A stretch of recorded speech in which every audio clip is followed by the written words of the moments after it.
harus ada kesamaan titik temu antara petunjuk yang didapatkan Imam Mahdi dan petunjuk dari para pengikutnya. Nah, petunjuk itulah yang kemudian menyatukan Imam Mahdi dan kaumnya itu nanti di tanah Hijaz. Jadi ada sama-sama tujuan gitu loh.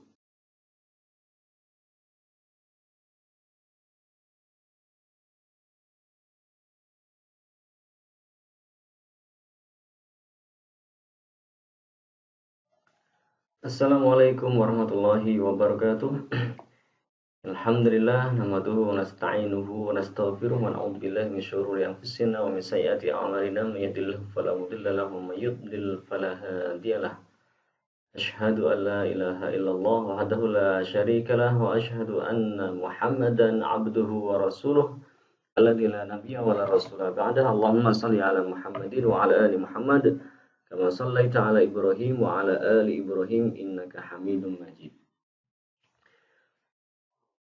Selamat pagi sahabat Hijrah TV dimanapun berada. Jumpa lagi di channel Akhir Zaman yang out of the box ya.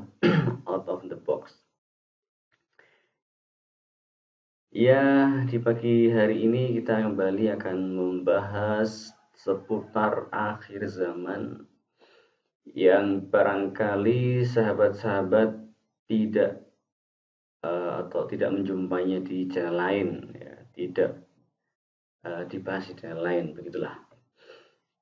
Oke sahabat semuanya, untuk menemani aktivitas pagi ya, sambil zikir, sambil ya ngopi-ngopi, sambil nonton YouTube ya. Mari kita mengkaji beberapa masalah akhir zaman yang barangkali teman-teman semuanya, sahabat semuanya belum pernah mendengarkannya dari orang lain. Ya mudah-mudahan begitu. Mudah-mudahan kok begitu ya. Mudah-mudahan sahabat semuanya pinter-pinter bisa mempelajari masalah-masalah akhir zaman yang insya Allah sangat bermanfaat bagi kehidupan kita. Ya, baiklah sahabat Hijrah TV dimanapun berada, di depan layar sahabat semua ada banner Hijrah TV. Ini kita buat untuk mempercantik ketampilan YouTube kita. Di situ ada Syekh Khalid, ada Syekh Salahuddin, ada Syekh Abdul Mansur. Cuma ada beberapa masyayikh lain yang belum sempat kita ambil gambarnya kan begitu. Ya, sahabat semuanya ya. Jadi ini sebenarnya sekedar gambar ya, sekedar gambar, sekedar tampilan. Tetapi di sini ada pesan yang ingin kita sampaikan kan.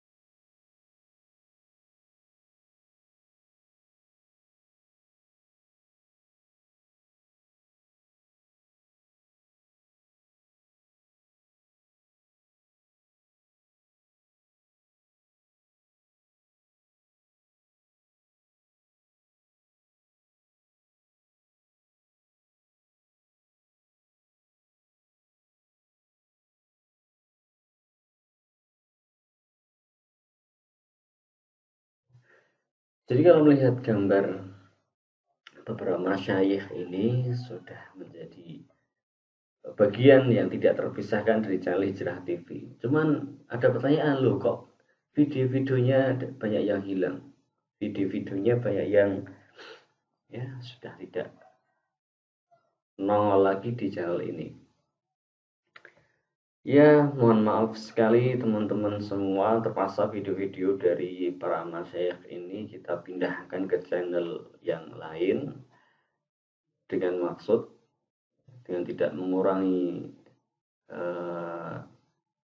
apa ya, tidak mengurangi rasa ikhlas kita. Mudah-mudahan begitu, mudah-mudahan ini menjadi satu usaha untuk kelanjutan atau kesinambungan channel ini ya, karena ya semuanya harus berjalan sebagaimana mestinya, sehingga kita harus berusaha agar channel ini tetap bisa eksis, bisa memberikan asupan-asupan materi akhir zaman untuk sahabat-sahabat semuanya. Dan karena channel ini mandiri, ya tidak ada support dari para donatur dari yayasan manapun, maka mau tidak mau channel ini harus diperjuangkan untuk bisa monetisasi. Ini terus terang saja. Maka sahabat semua tidak perlu sungkan kalau mau subscribe, mau share, mau komen, mau membagikan, mau berbuat sesuatu untuk channel ini agar kita bersama-sama bisa mencerahkan umat tentang masalah akhir zaman. Khususan masalah hijrah, karena hijrah ini banyak orang yang mengabaikan, banyak orang yang menganggap sepele, banyak orang yang menganggap remeh. Bahkan orang-orang yang tidak mau hijrah,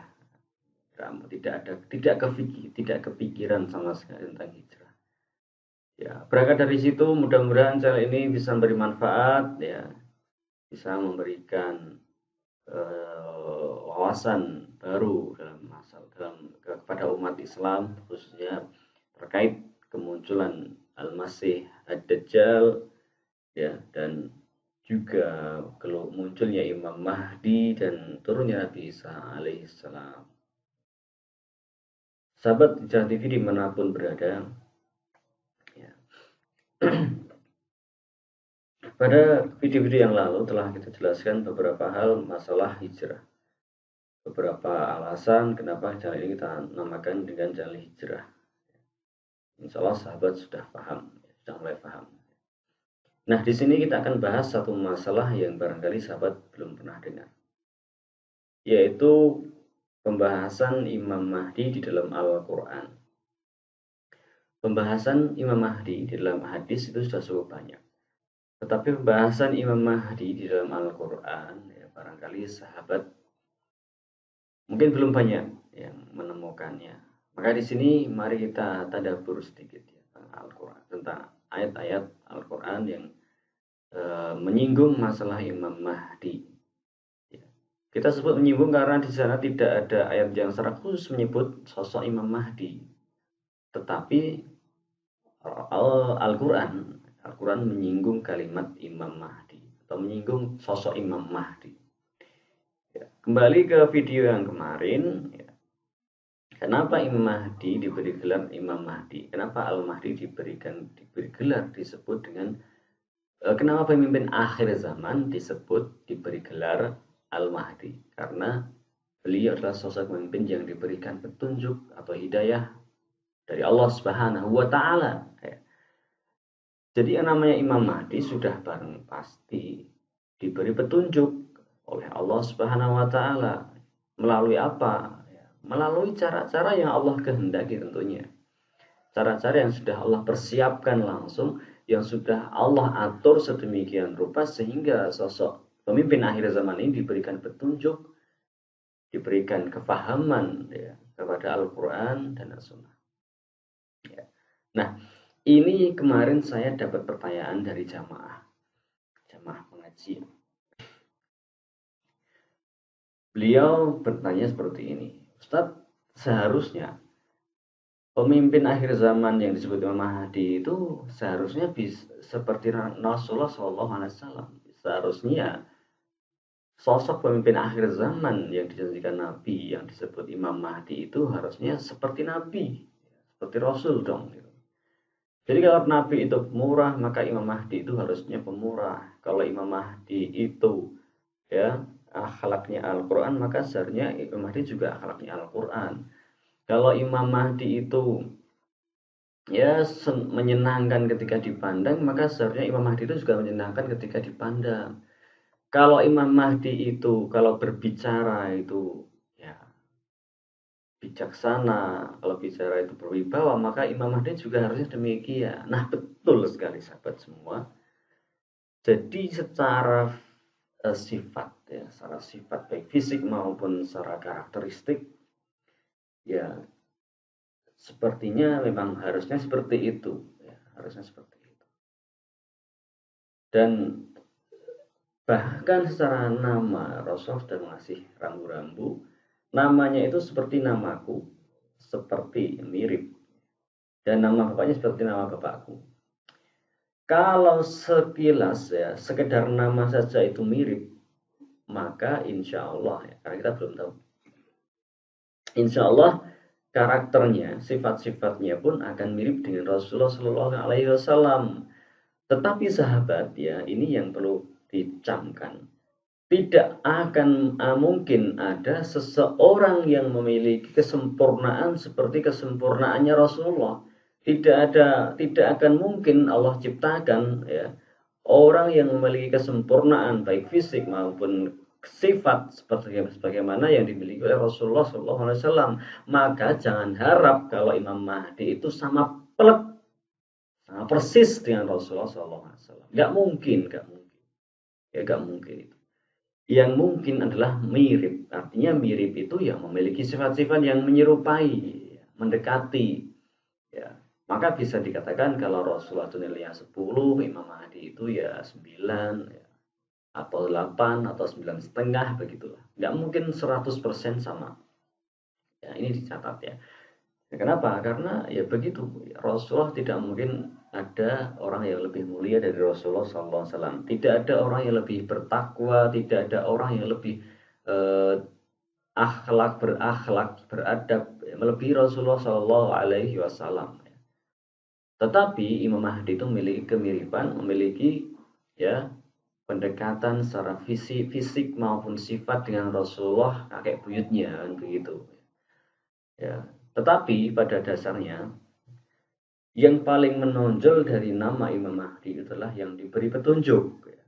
Maka petunjuk ini adalah petunjuk yang kemudian ya sebagaimana petunjuk yang dibawa oleh Rasulullah SAW. Artinya Imam Mahdi ini akan memperbarui petunjuk yang dibawa oleh Nabi Muhammad, yaitu Al-Quran dan As-Sunnah. Akan menghidupkan kembali Al-Quran dan As-Sunnah. Akan mengembalikan petunjuk itu pada tempatnya. Dan itu akan diperkuat dengan pembenaran atau kesaksian dari Nabi Isa alaihi salam.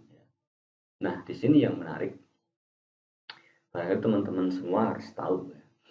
Kenapa Allah SWT menjadikan atau menyandingkan antara sosok Imam Mahdi, ya, sosok yang diberi petunjuk, tapi beliau bukan seorang nabi, bukan seorang rasul. Artinya petunjuk ini murni dari Allah Subhanahu wa taala melalui cara-cara yang Allah kehendaki dan disempurnakan dengan nanti diislah, ya, diislah itu disempurnakan. Kalau Syekh Khalid mengatakan diislah itu artinya dia dimantapkan hatinya untuk menerima, ya, untuk menerima takdir bahwa dirinya adalah Imam Mahdi. Diislah, jadi dipersiapkan untuk menerima baiat. Jadi bukan diislah itu artinya kemudian dalam satu malam diinstal ini, diinstal itu, diinstal ilmu militer, diinstal ilmu ekonomi, diinstal ilmu fikih, ilmu apa gitu. Ya, mustahil lah begitu ya. Teman-teman bisa emang seperti itu. Ada yang membantah dulu di video ini ya, di video yang lawas itu bagi Allah SWT itu mudah ya, ke orang yang tiba-tiba diberi ilmu laduni ya, tiba-tiba beleng gitu, tiba-tiba paham masalah jihad, paham masalah ya strategi ilmu militer, paham masalah fikih, paham masalah dan lain sebagainya. Lah ini pemahaman dari mana ya? Bahkan Rasul sendiri pun, ya, Rasulullah SAW pun beliau harus menjalani proses-proses ya, bertahap, 1 tahap, 2 tahap, bertahap demi tahap hingga beliau diangkat menjadi nabi, hingga beliau diutus ya, bukan diislah ya, dibiasa, diangkat ya, didapuk ya, dijadikan sebagai nabi dengan diturunkannya wahyu. Nah, bedanya dengan Al-Mahdi, ketika Al-Mahdi ini untuk mendapatkan hidayah itu sebagaimana halnya umat yang lain, hamba Allah yang lain, sebagaimana kita. Bagaimana kita ketika Kita di zaman jahiliyah nggak mengenal Islam, nggak mengenal pengajian barangkali. Masih berada dalam kesesatan, kemaksiatan, dosa.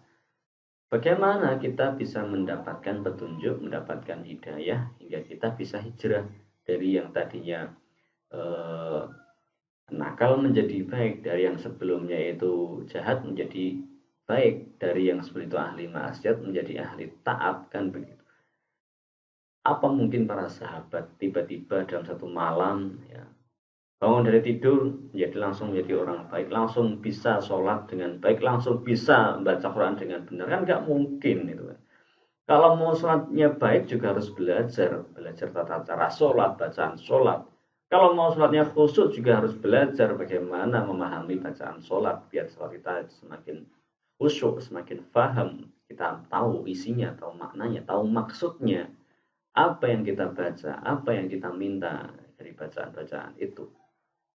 Nggak mungkin kita tiba-tiba langsung paham arti bacaan sholat, arti Al-Quran, arti hadis.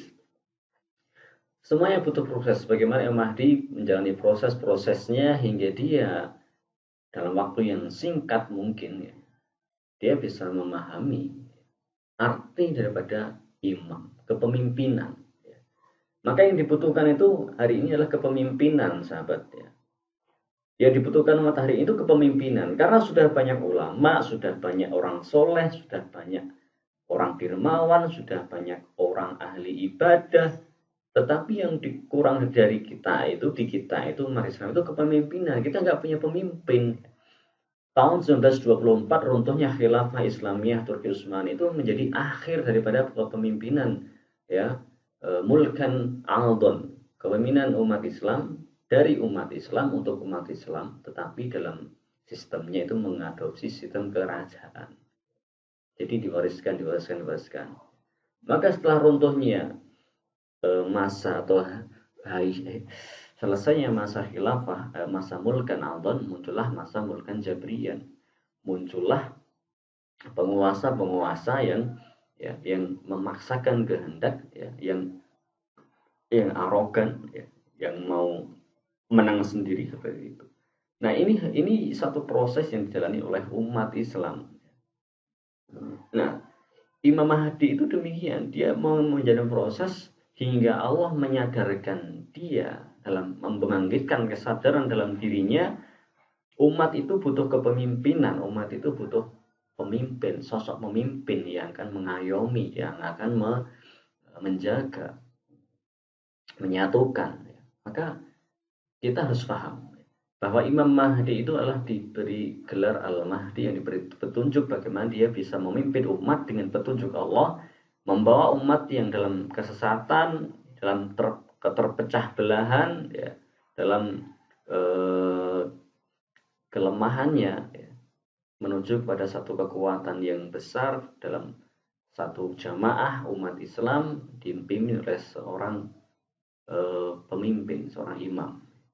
Nah, Imam Mahdi harus tahu itu. Makanya dia diberi petunjuk, ya, diberi petunjuk oleh Allah bahwa dirinya itu seorang imamah, seorang pemimpin. Jadi bukan begini, bukan dia merasa dirinya pemimpin Imam Mahdi, bukan. Dia juga tidak mungkin mengaku dirinya Imam Mahdi. Tetapi Allah Subhanahu wa taala itu memasukkan petunjuk ilham ya, dalam dirinya itu. Fa'alhamaha fujuraha wa taqwaha. Allah masukkan ilham, Allah ilhamkan, entah itu lewat mimpi, entah itu lewat dia belajar, entah itu lewat dia diskusi dengan ulama atau dengan siapa ya. Fa'alhamaha fujuraha wa taqwaha. Allah ilhamkan petunjuk dalam hatinya.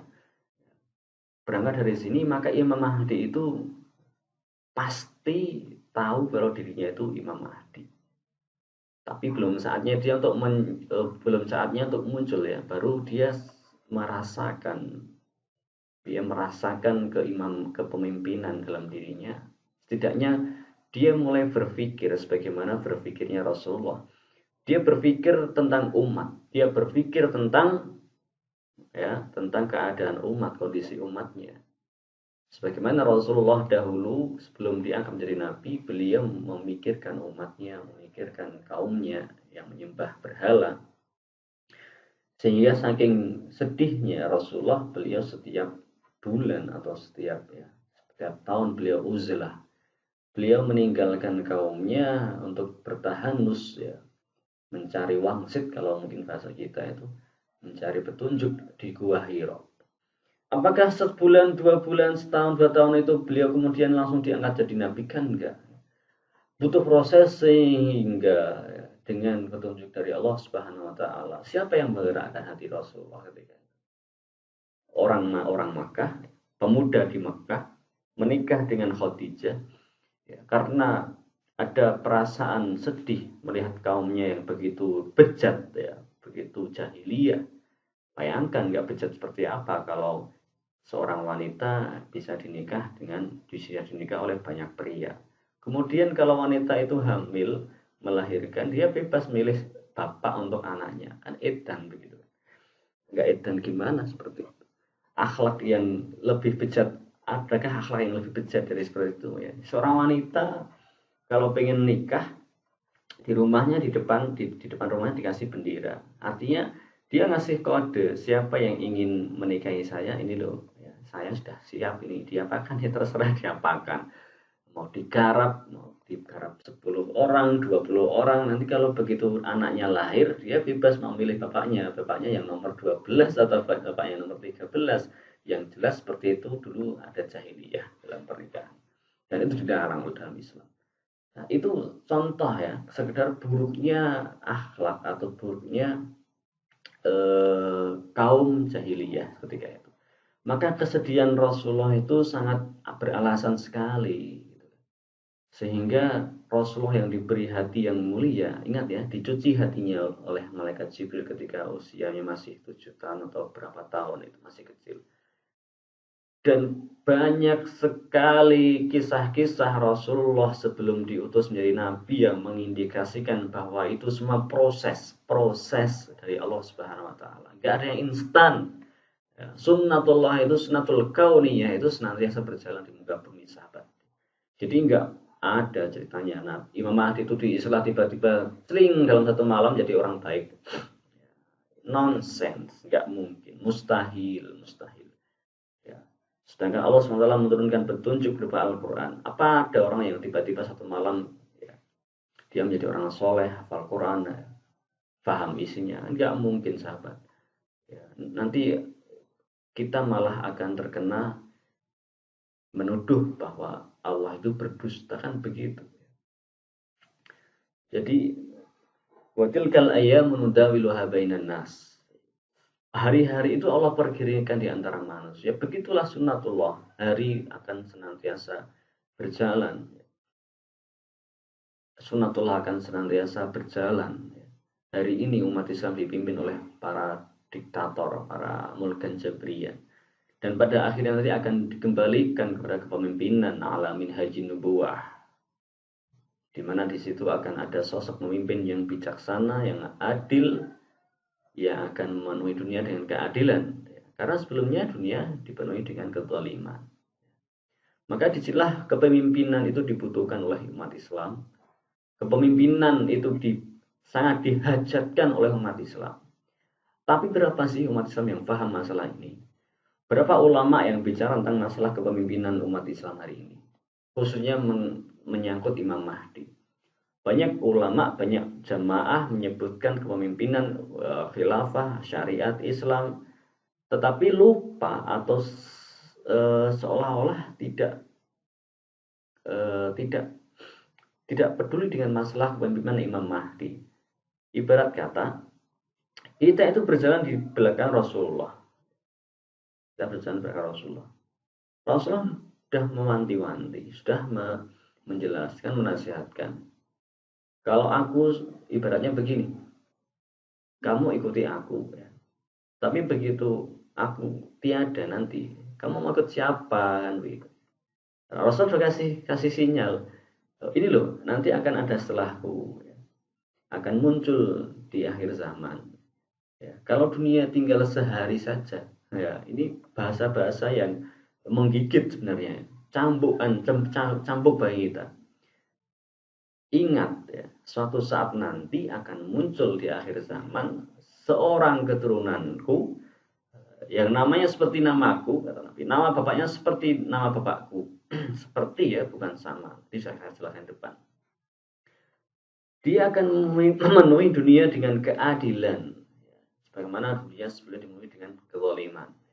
Jadi di sini Rasulullah itu ingin mengingatkan kita, kalau dunia sudah penuh kezaliman, kalau dunia sudah penuh dengan kesewenang-wenangan, kalau kepemimpinan Mulkan Allah itu sudah hilang, tinggal muncullah pemimpinan Mulkan Jabrian, maka tunggulah saatnya ya akan muncul seorang pemimpin yang adil yang akan mengembalikan Islam pada tempatnya.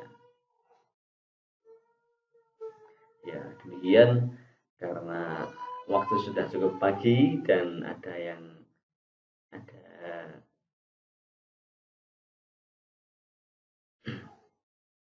nah, kita lanjutkan. Jadi begitu ya teman-teman, sahabat semua. Hajat kita kepada kepemimpinan di akhir zaman ini itu membutuhkan satu proses yang namanya hijrah. Betul kan? Jadi butuh hijrah untuk mencari sosok pemimpin, calon pemimpin akhir zaman. Ini dibutuhkan hijrah, kenapa? Karena dia nggak mungkin muncul di sini, yang hadisnya jelas kok. Dia akan dibaiat. Dia akan dibaiat oleh sekelompok umatku, umat Islam, kata Nabi, di antara rukun Hajar Aswad dan Makom Ibrahim. Jadi nggak mungkin di sini, kecuali kalau teman-teman semua, sahabat semua, mau bangun Makkah di sini, mau bangun Ka'bah di sini, buat bikin makam Ibrahim sendiri, bikin Hajar Aswad sendiri, kan begitu kan, di tanah Indonesia ini kayak mereka jamaah-jamaah haji yang mau berangkat ke tanah suci itu ya. Jadi bikin apa namanya? Ya manasik sendiri di sini, latihan haji di sini, bikin Ka'bahan gitu. Ya. Kecuali kalau sahabat mau seperti itu ya monggo kan begitu. Jadi nanti Imam Mahdi yang palsu. Oh iya jelas bukan asli, nggak ada yang original kalau di Indonesia itu muncul Imam Mahdi. Maka jaminan keaslian Imam Mahdi, jaminan keaslian. Jadi yang menjadikan kita yakin bahwa itu adalah sosok Imam Mahdi itu adalah proses baiat di antara makam Ibrahim dan Hajar Aswad. Dan kemudian diyakinkan kembali dengan penenggelaman pasukan Sufyani di Al-Baidah. Nah, ini yang perlu kita garis bawahi, bahwa proses menjadi pemimpin akhir zaman, sosok Imam Mahdi itu tidak mungkin instan, tidak mungkin sekilas ya. Islah dalam satu malam itu sekali lagi saya jelaskan, dijelaskan oleh Syekh Khalid Al-Maghribi ya. Saya jelaskan ke teman-teman.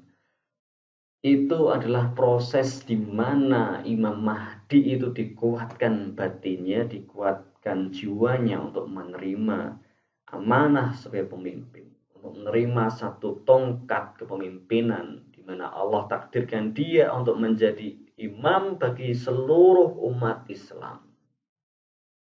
Mana tahan, mana kuat kan begitu. Tiba-tiba orang diberi amanah besar.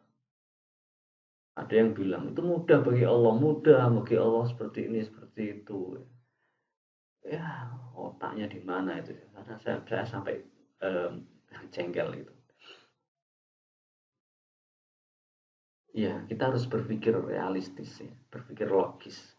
Sunnatullah itu senantiasa berjalan di dunia ini. Tidak ada sesuatu yang instan, tidak ada sesuatu yang kilat. Ya. Sekali lagi, ini yang perlu kita camkan. Yang pertama, Imam Mahdi itu imam yang diberi petunjuk. Kemudian Imam Mahdi itu butuh melalui menjalani prosesnya untuk menjadi pemimpin akhir zaman itu dengan kehendak Allah Subhanahu wa taala. Bisa jadi ada peran ulama, bisa jadi nggak ada peran ulama. Atau nanti peran ulama itu di akhirnya perjalanannya. Ya. Jadi tidak menutup kemungkinan Imam Mahdi itu orang yang nggak bisa bahasa Arab, orang yang nggak bisa orang yang nggak paham bahasa Arab. Yang jelas Imam Mahdi itu keturunan Rasulullah SAW. Dia bisa berasal dari negara manapun hari ini, dia bisa berasal dari manapun ya. Yang jelas dia harus memiliki nasab yang bersambung hingga Rasulullah Shallallahu Alaihi Wasallam. Ya. Yang kemudian berikutnya adalah dia mendapat petunjuk ini bukan sebagaimana mendapat petunjuknya Rasulullah ya, lewat wahyu begitu. Tetapi ini adalah satu petunjuk ya yang menjadi alat bagi Imam Mahdi itu untuk menjelaskan kepada umat Islam atau membawa umat Islam kepada petunjuk jalan yang lurus kan begitu. Jadi ketika hari ini umat Islam itu terpecah belah, hari ini umat Islam dalam kondisi yang tersesat, ya, lawannya jalan yang lurus apa kalau bukan jalan yang tersesat? Jadi kalau tidak ada di atas jalan yang lurus berarti di atas jalan yang menyimpang, yang sesat kan begitu. Loh berarti semua jamaah-jamaah ini sesat dong. Ya kita nggak tahu, makanya kita nggak tahu.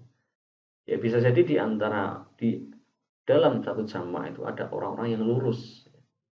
Ada orang-orang yang lurus ada di jamaah ini, jamaah itu, jamaah ya A, B, C, D ya. Ada orang-orang yang mendapat petunjuk di situ. Tapi tidak bisa dikatakan jamaah ini lurus, jamaah ini lurus. Nggak bisa dong. Tapi kalau kita mengatakan ya, ada orang-orang yang mendapat petunjuk, orang-orang yang lurus, itu pasti ada. Terlepas dari apa jamaahnya, apa ya, organisasinya.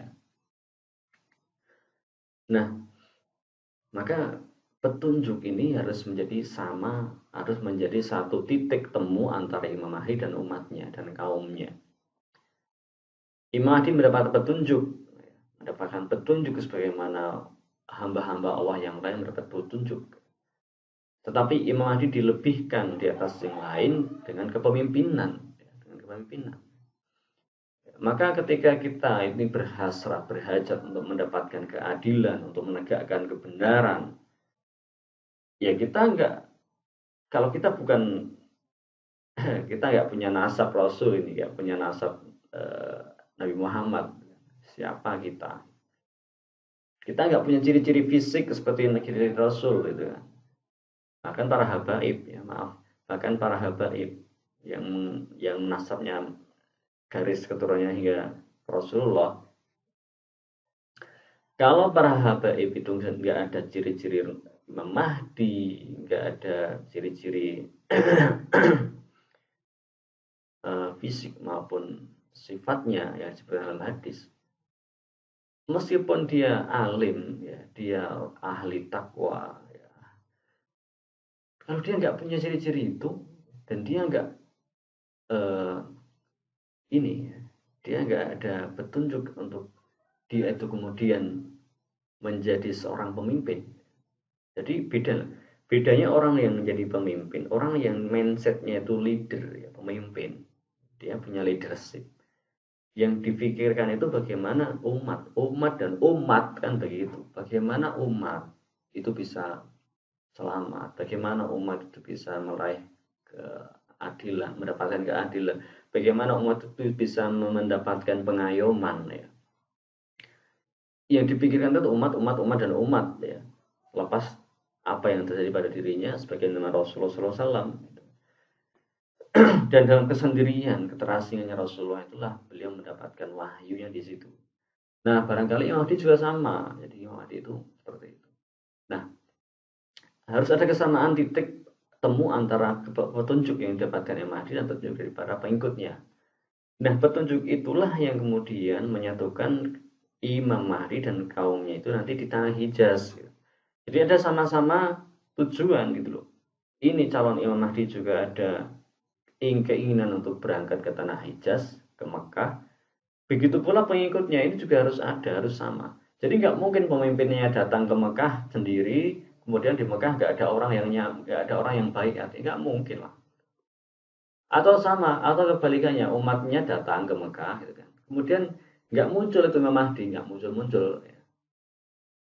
Ditunggu setahun, 2 tahun, 3 tahun, Mahdinya nggak mungkin seperti itu. Maka harus ada titik temu, ya, di mana calon Imam Mahdi ini datang ke Mekah diikuti oleh umatnya datang ke Mekah. Begitu waktunya itu tiba, ya waktu yang sudah Allah takdirkan itu tiba, disitulah akan terjadi proses baiat. Kan begitu, sahabat semua. Nah, pertanyaannya, kalau kita, kalau kita nggak mau hijrah, emang kita mau baiat di mana? Kita mau tetap di Indonesia, mau baiat di Indonesia, mau baiat dari Indonesia. Oh Imam Mahdi, saya baiat dari Indonesia, tolong terima baiat saya. Cukupkah begini? Cukupkah kita titip baiat? Sobat titip, kalau Imam Mahdi muncul, saya titip baiat ya, ya. Ya susah lah begitu. Gimana? Kita mau berangkat hijrah, kapan hijrahnya? Menunggu Imam Mahdi muncul. Emang kita tahu nanti keadaan dunia kayak apa? Yang ada itu dunia sudah kacau barang, sudah kacau, sudah penuh kezaliman. Jadi penuh kezaliman.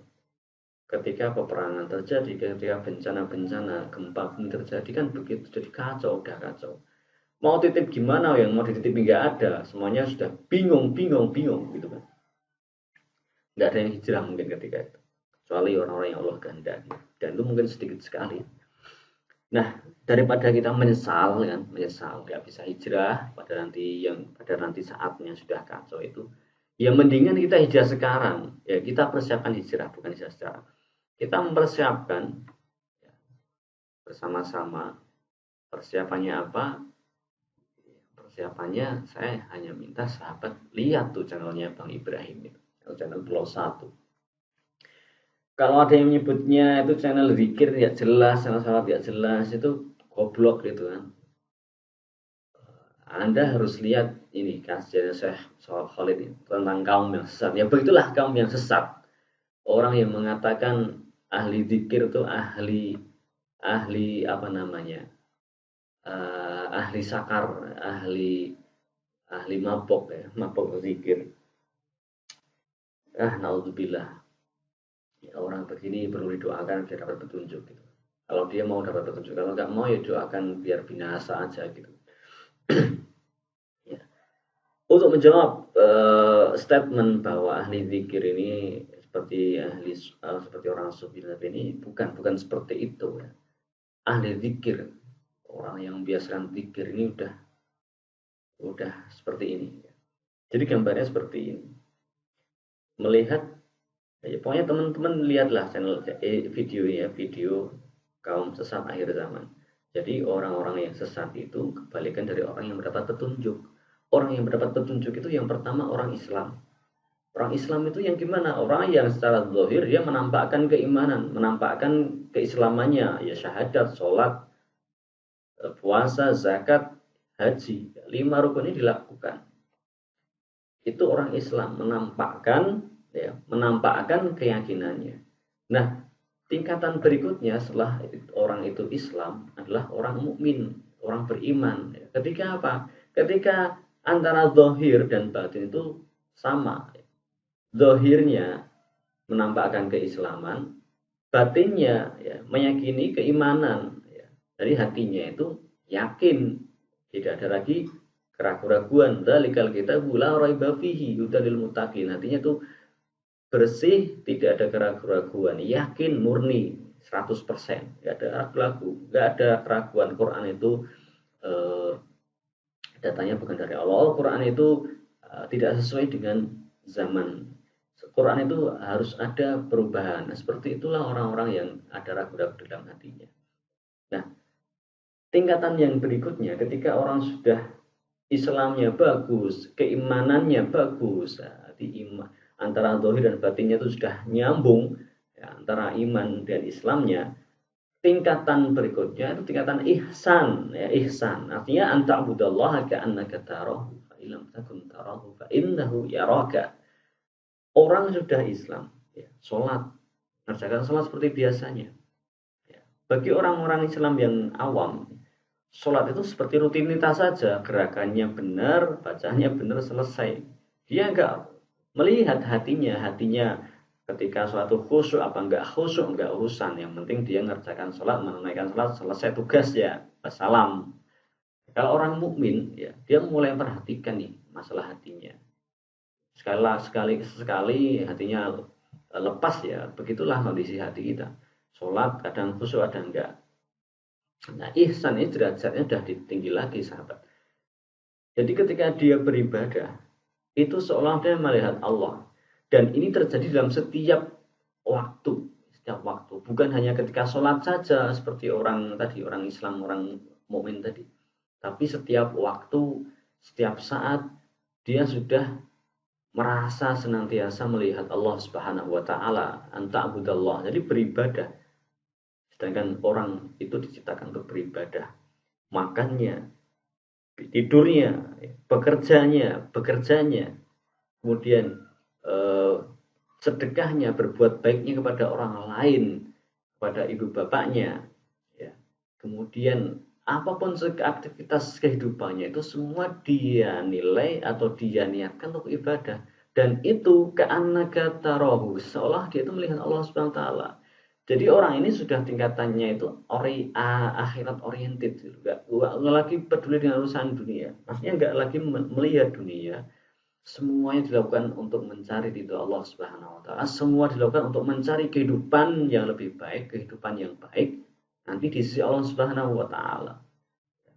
Jadi kalau sudah ihsan, sudah mengingat, sudah merasa senantiasa diawasi Allah, merasa senantiasa melihat Allah Subhanahu wa taala, fa illam takun tarahu fa innahu yaraka, atau setidaknya orang itu kalau belum bisa melihat Allah, tidak bisa merasakan melihat Allah, maka dia yakin setiap saat bahwa Allah senantiasa melihat. Sebagaimana ketika saya mungkin berbicara seperti ini, orang yang ihsan itu dia selalu melihat Allah Subhanahu wa taala, seolah-olah dia diawasi oleh Allah Subhanahu wa taala, sehingga hatinya itu selalu dijaga agar tetap ikhlas kan begitu. Buat apa saya beramal kalau nggak ikhlas? Buat apa saya menyampaikan ilmu kalau saya nggak ikhlas? Buat apa saya bersedekah kalau saya nggak ikhlas? Percuma. Begitulah ihsan. Jadi orang yang ihsan itu orang yang ahli zikir, zikrullah, ahli zikir, ahli mengingat Allah, dan itu setiap kali dia ingat Allah dia berzikir subhanallah, alhamdulillah, la ilaha illallah, semua digunakan untuk mengagungkan Allah Subhanahu wa taala. Nah, jadi teman-teman yang rahmati Allah Subhanahu wa taala, barulah kemudian ketika orang sudah dan teman-teman yang rahmati Allah Subhanahu wa taala, barulah ketika seseorang sudah melampaui ya, atau menaiki atau dia mencapai derajat ihsan, maka disitulah yang tadi saya sampaikan, orang ini sudah akhirat oriented. Kalau sudah orang itu berpikirnya untuk akhirat dan akhirat, kira-kira begini pertanyaannya, apakah dia kemudian masih ingin hidup berlama-lama di dunia, atau apakah dia seperti ini, seperti kisahnya orang yang meninggal, orang soleh yang meninggal. Setiap hari orang soleh yang meninggal itu meminta kepada Allah, ya Allah segerakanlah kiamat, ya Allah segerakanlah hari pembalasan, begitu. Begitu juga kisahnya orang yang orang ahli maksiat, orang kafir yang kemudian mati. Setiap hari dia memohon kepada Allah, ya Allah tangguhkanlah kiamat, ya Allah tangguhkanlah hari pembalasan, dan begitu. Jadi kalau orang itu sudah ayat akhirat oriented, dia senantiasa berpikir akhirat, dan akhirat itu teman-teman semua kita harus ingat ada pembatas di antara dunia dan akhirat, yaitu hari kiamat. Maka ketika Rasulullah ditanya oleh malaikat Jibril, fa akhbirni 'anis sa'ah, kabarkanlah kepadaku tentang hari kiamat, maka jawab Rasulullah apa? Mal mas'ulu anha bi'a'lama minas sa'il, yang ditanya enggak lebih tahu dari yang bertanya. Kemudian Jibril bertanya lagi, fakhbirni an amaratiha, maka kabarkanlah kepadaku wahai Muhammad apa tanda-tandanya. Loh, Rasulullah menjawab, an tanidal amatu rabbataha wa antar al-hufatil urata al-'alata ri'a asya'iyyah tawalna fil bunyan. Itu tanda-tanda kiamat yang akan menjadi bermanfaat bagi mereka yang sudah ihsan, gitu loh. Ya, jadi sudah ahli zikir. Ya, ahli zikir itu bukan seperti tasawuf itu yang zikir sampai gede-gede gini ya, sampai ngoplo gitu kan. Bukan seperti itu teman-teman. Bahkan ahli zikir itu kadang teman-teman nggak tahu.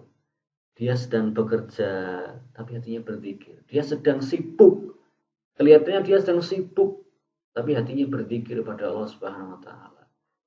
Seolah teman-teman tuh melihatnya susah, ya. Pekerjaannya berat, pekerjaannya itu susah, berat, tapi hatinya itu sengaja berzikir. Seolah kita tuh melihatnya orang yang susah, miskin, tapi kita nggak tahu bahwa hatinya itu selalu mengingat Allah Subhanahu Wa Taala, selalu mengagungkan Allah Subhanahu Wa Taala. Ya, maka jangan diremehkan orang-orang seperti itu. Ya, kan kasihan gitu. Yang seperti itu kasihan sekali, ya, kasihan kita, kasihan nggak pernah pikir. Ya. Nah, orang yang sudah akhirat oriented maka dia akan senantiasa mengejar akhirat dan dia tahu bahwa pembatas antara dunianya dan akhirat itu adalah kiamat. Ya, maka dia akan bertanya-tanya kapan kiamat. Nah, ketika dia sudah dia akan bertanya akan mempersiapkan dirinya untuk ke hari kiamat itu. Dan ketika dia menangkap bahwa kiamat itu ada tanda-tanda dan tanda-tandanya, maka dia akan memperhatikan begitu loh. Kalau dia sudah memperhatikan tanda-tanda kiamat, maka pada akhirnya ketika kesimpulan, ketika usahanya membuahkan satu kesimpulan bahwa ini loh hijrah, ini sudah satu paket begitu kan. Karena nggak mungkin dia akan bisa selamat sampai akhirat kalau dia tidak melalui proses-proses ini. Sekali lagi proses. Dia akan mencapai keselamatan di akhirat sebagaimana yang dia inginkan orang ihsan ini. Kalau dia menjalani prosesnya, lah kalau dia sudah melihat tanda-tanda kiamat semakin dekat, kalau kok dia nggak mau ikuti proses, ya dia akan terpental, akan lepas, akan mencelat gitu bahasa Jawanya. Celat, nggak katut gitu, nggak jadi. Kalau sudah begitu ya sudah wassalam, nggak jadi ahli jannah, nggak jadi mendapatkan keberuntungan dalam di alam akhirat.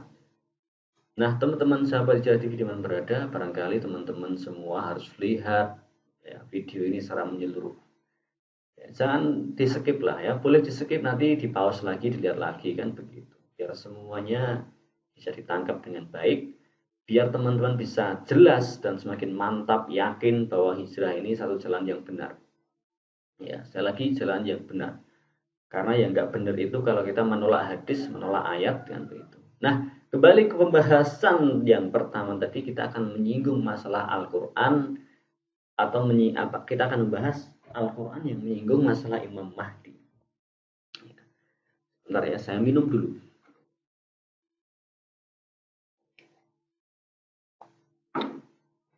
Nah, yang pertama adalah surah Al-Fatihah. Surat Al-Fatihah, Allah SWT berfirman, A'udzu billahi minasyaitonir rajim. Bismillahirrahmanirrahim. Alhamdulillahi rabbil alamin. Ar-Rahmanir Rahim. Maliki yaumiddin. Iyyaka na'budu wa iyyaka nasta'in. Ihdinas siratal mustaqim. Siratal ladzina an'amta 'alaihim ghairil maghdubi 'alaihim waladdallin.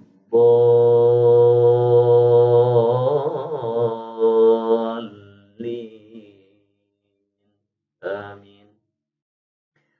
Sadaqallahul azim. Maha benar Allah dengan segala firman-Nya. Dari Al-Fatihah, teman-teman sekalian. Silakan disimak ya, jangan sampai lewat.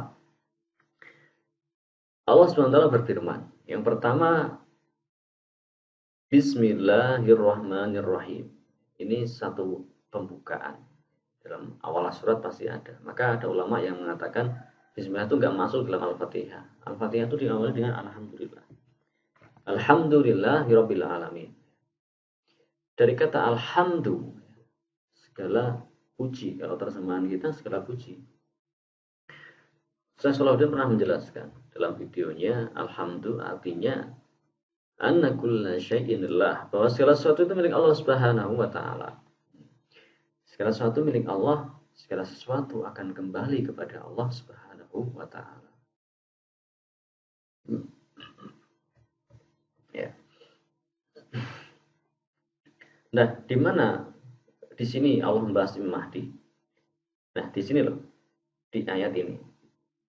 Saya baca dari awal. Saya artikan Al-Fatihah, teman-teman bisa menyimak, bisa buka Al-Quran. Segala puji bagi Allah.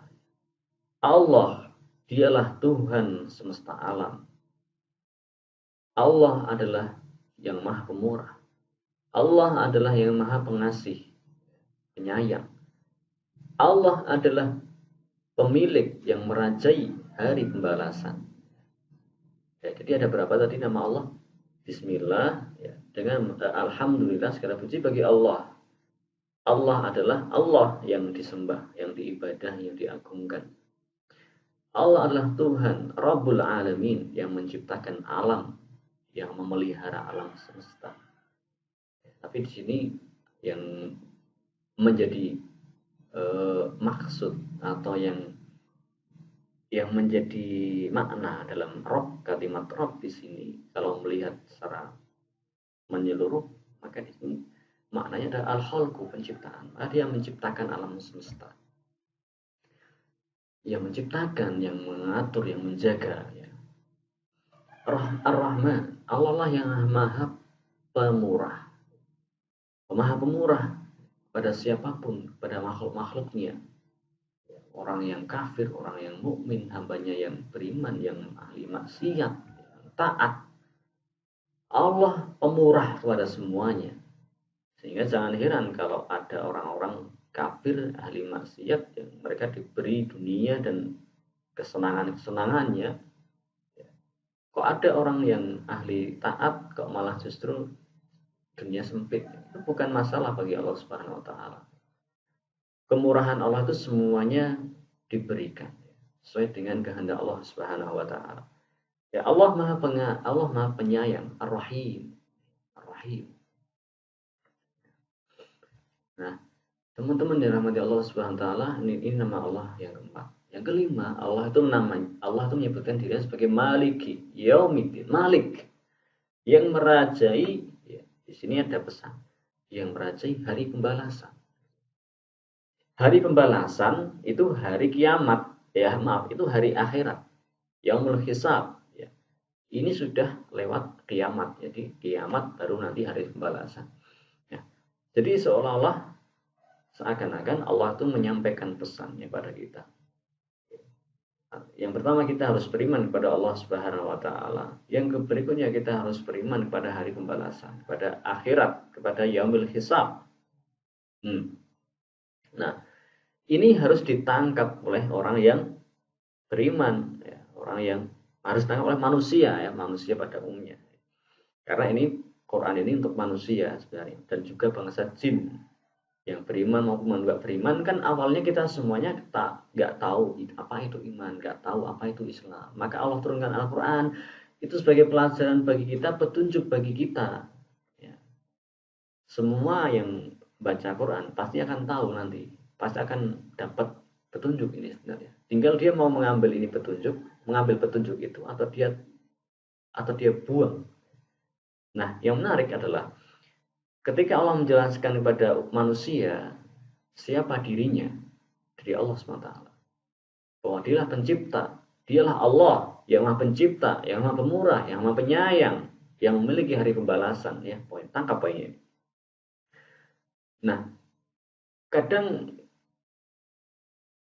manusia itu membaca dari sebelah kanan, kadang juga ada manusia yang membaca dari sebelah kiri. Kalau orang Arab membacanya dari sebelah kanan, maka dia akan dapati Quran diawali dengan Al-Fatihah di sebelah kanan. Nah, kalau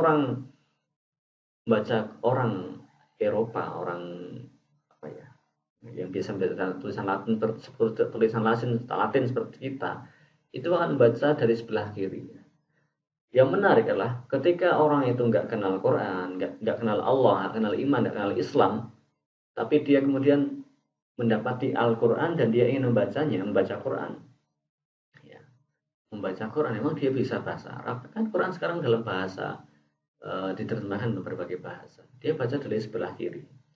Nah, orang yang baca Quran dari sebelah kiri, maka dia akan baca dari awal, ya dari atas tentunya, ya nggak boleh dari Anas yang paling bawah, kan mungkin dia baca dari Al-Ikhlas. Qul huwallahu ahad, Allahus samad, lam yalid walam yulad walam yakul lahu kufuwan ahad. Dia pun akan dikenalkan dengan Allah. Katakanlah ya, loh, saya baca. Bacanya apa? Katakanlah. Saya disuruh mengatakan, orang itu disuruh mengatakan, huwa, dialah Allah yang Maha Esa. Nah, dia dikenalkan dengan Allah. Dia tempat meminta segala sesuatu, tempat meminta. Artinya manusia itu sebenarnya memang sunnah fitrahnya itu suka meminta gitu, suka meminta dan dia bergantung pada orang lain. Termasuk dalam hal rezekinya, dalam hal penghidupannya, dia suka minta kepada zat yang memiliki alam semesta ini, kan ya begitu. Maka sebenarnya orang-orang yang mengatakan dirinya anti Tuhan itu nggak benar juga.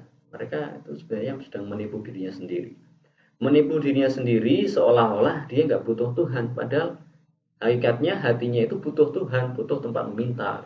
Akhirnya dia meminta kepada atasannya, meminta kepada eh, ya pekerjaannya, kan begitu. Jadi dia menuhankan atasannya, menuhankan pekerjaannya, menuhankan uang, menuhankan materi, otomatis itu. Jadi nggak mungkin orang nggak minta, manusia nggak minta itu nggak mungkin. Nah, kembali lagi di awal Al-Fatihah, eh, Allah sudah menjelaskan siapa dirinya dan Allah mengingatkan tentang hari pembalasan. Artinya teman-teman, hari pembalasan itu harus dicamkan betul-betul oleh kita, harus diingat-ingat oleh kita. Dan hari pembalasan tidak akan tegak kecuali dengan didahului dengan peristiwa kiamat. Dan kiamat ini melalui proses-prosesnya, sahabat semua. Tanda-tandanya harus terjadi ini. Jadi, harus terjadi. Kenapa ya? Harusnya memang begitulah ya. Sudah pasti akan terjadi. Termasuk dalamnya munculnya Imam Mahdi, Dajjal, Nabi Isa dan lain sebagainya. Maka sekali lagi,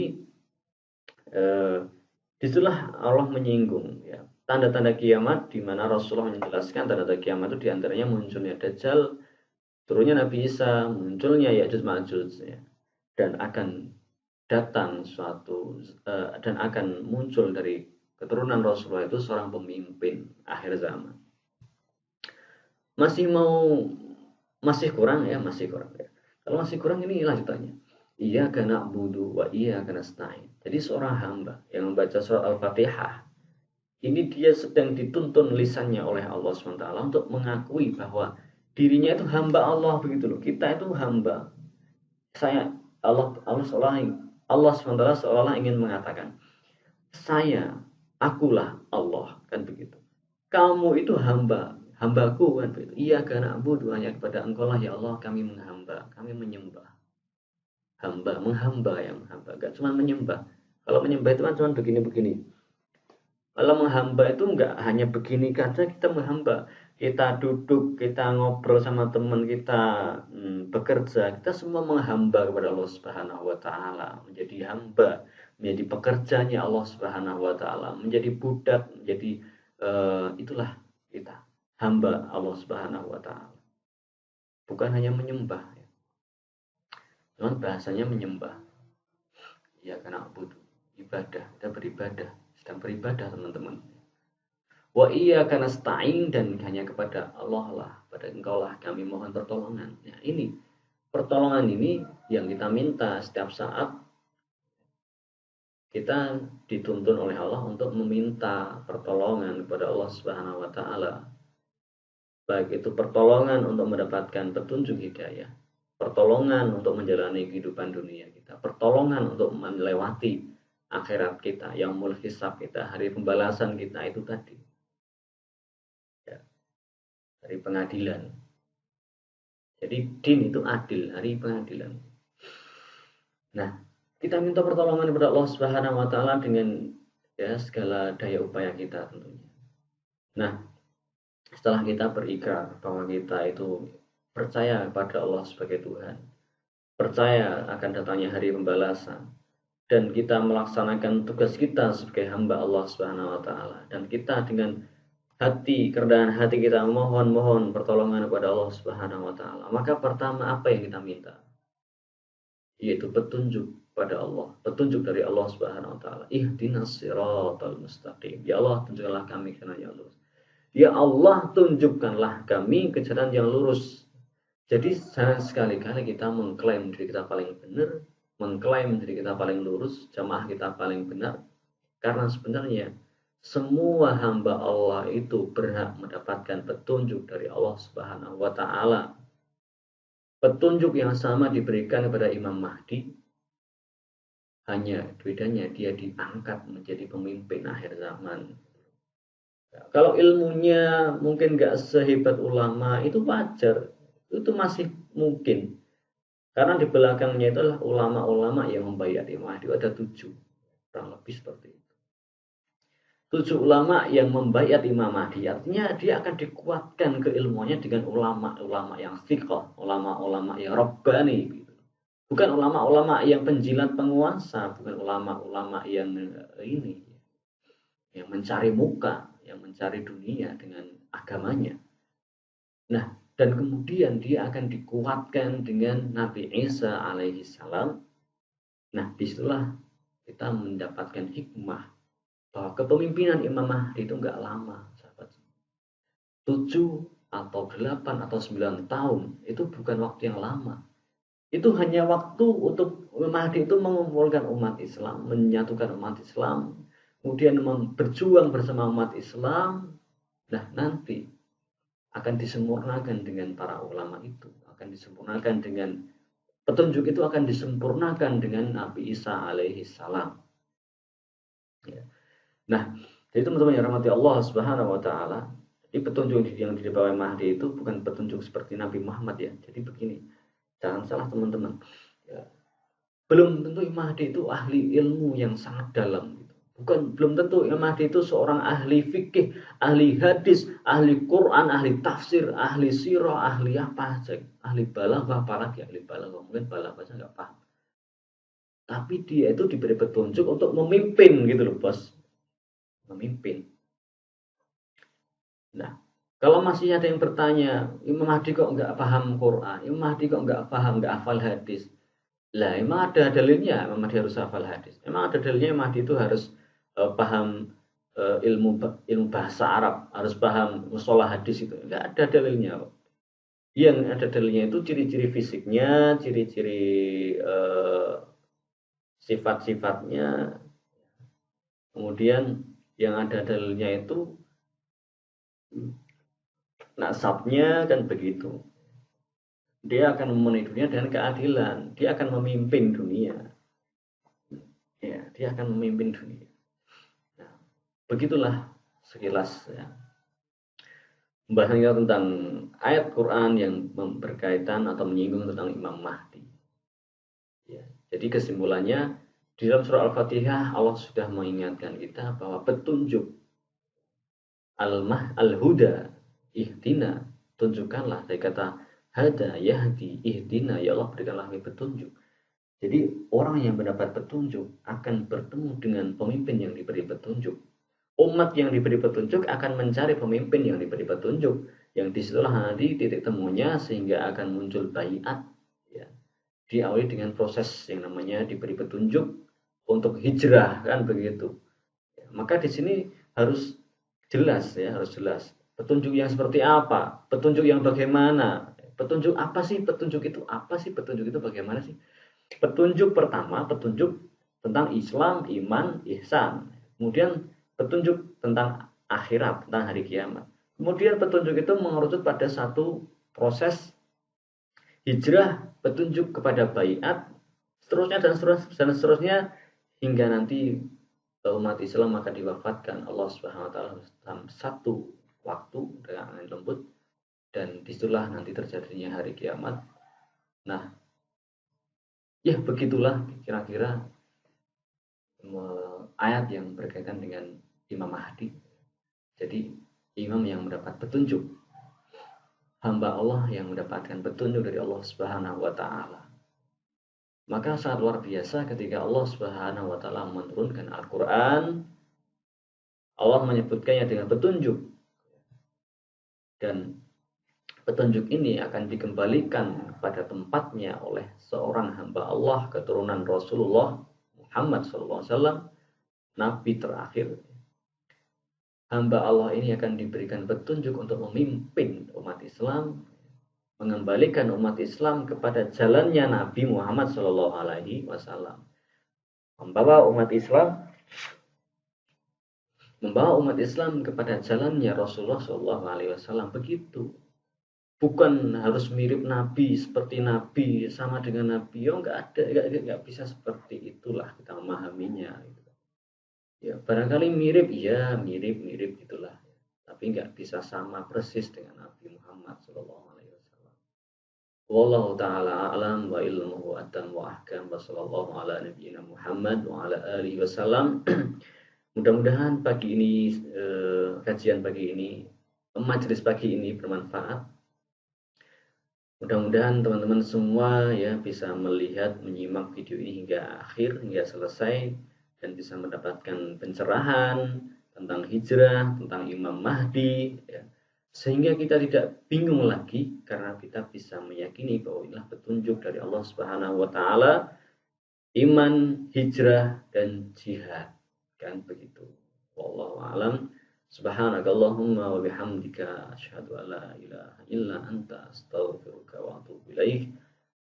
Kita lanjutkan di lain waktu. Wassalamualaikum warahmatullahi wabarakatuh. Salam hijrah, selamat beraktivitas.